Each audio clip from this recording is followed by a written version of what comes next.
Baik, selamat siang teman-teman sekalian. Sebelumnya saya memetik gelar Saputra NIB 1152-2027. Jadi pada kesempatan kali ini saya akan melakukan wawancara dengan dosen sekaligus Kepala Program Studi Ilmu Komunikasi Untak Surabaya. Sebelumnya selamat siang Pak Insan. Selamat siang. Nah, untuk topik wawancara yang akan saya angkat pada hari ini itu tentang pendidikan, khususnya bagi generasi muda di era globalisasi. Boleh langsung ke pertanyaan aja, Pak? Boleh. Oke, untuk pertanyaan yang pertama itu menurut Pak Ihsan, pendidikan itu apa sih? Pendidikan kalau kita bicara mengenai konteks umum ya, maka kan kita mengajarkan.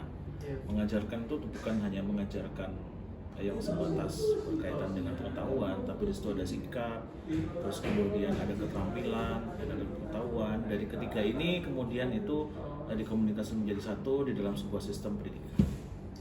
Untuk yang pertanyaan kedua nih Pak, menurut Pak Ihsan pendidikan itu penting nggak sih, khususnya bagi generasi muda di era globalisasi ini?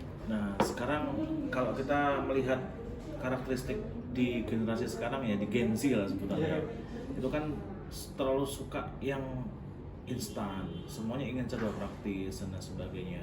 Sehingga kalau saya berpendapat pendidikan yang penting bagi mereka sekarang itu adalah pendidikan yang berkaitan dengan attitude, sikap.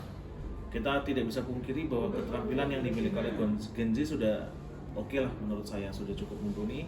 Hanya mungkin karena emang generasi mereka ini sedikit lemah di dalam sikap, maka kemudian pendidikan yang terpenting yang bisa ditekankan di dalam khususnya pada masyarakat anak-anak Gen Z itu adalah pendidikan karakter, pendidikan sikap, itu yang paling penting.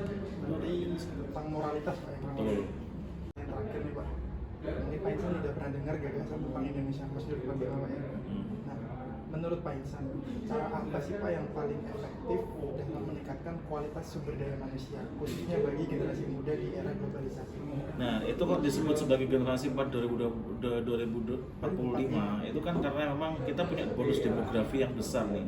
Jadi hampir berapa persen gitu ya, artinya mayoritas sebagian besar tuh masuk di umur-umur produktif. Nah, tapi ini akan menjadi masalah dan tidak akan mencapai generasi 45 jika ini tidak disiapkan. Nah, cara sebuah tujuan itu yang terpenting. Baik, Agar tidak terjerat pinjol sih. Sering Pak ya. Itu kan karena kepraktisan dan keinstanan yang mereka inginkan. Tidak mau sabar, kemudian terjebak di situ. Terima kasih Pak Ihsan untuk